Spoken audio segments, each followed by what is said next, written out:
says he's, in his words, not so sure that Kim Jong-un is as strong as he says he is. Do you think he could be underestimating the North Korean leader? Well, it's hard to say. I've seen intelligence reports on both sides of that issue, but I can tell you this.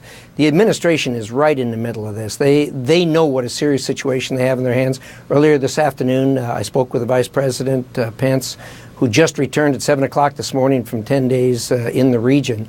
And this is a serious situation. As you reported, the North Koreans are in the process of, if they haven't already, developed a nuclear weapon to deliver to the United States. The number one responsibility of the United States government is to protect our people. And right now, the North Koreans pose the most significant threat to us here in the United States. All options are on the table. Now, obviously, we prefer the preferred solution is a diplomatic solution, but all options are on the table. I think when you say that, Senator, all options are on the table. What exactly does that mean? We hear that all the time. But are you saying a preemptive U.S. military strike to knock out their capability? That's on the table. All options are on the table, and obviously that is an option. But that is as Senator McCain just said, that is the last option that anyone wants to look to. On the other hand, we can't have these people possessing a nuclear weapon and the delivery system available to drop it on where you're sitting in New York City or where I'm sitting here in D.C. or anywhere else in the United States. I think one of the stories here that isn't getting quite the attention that it should is China's role in all of this. You know, North Korea has been an ally of China for a long time. China looked at them as an asset. They don't look at them as an asset anymore. They look at them as a real liability.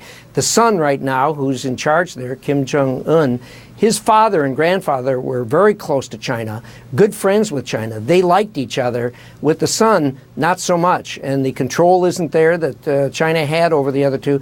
The Chinese have. There's reason to believe that the Chinese have concluded that they're going to have to do something about this finally. And they have the ability to do something about this because of the leverage they have with North Korea.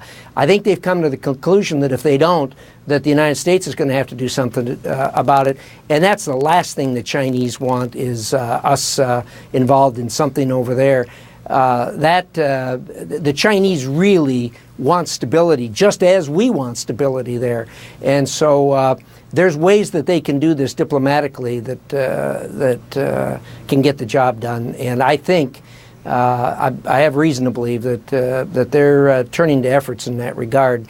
We've actually seen in recent days some ratcheting back of things that North Korea threatened to do and then ratcheted down considerably.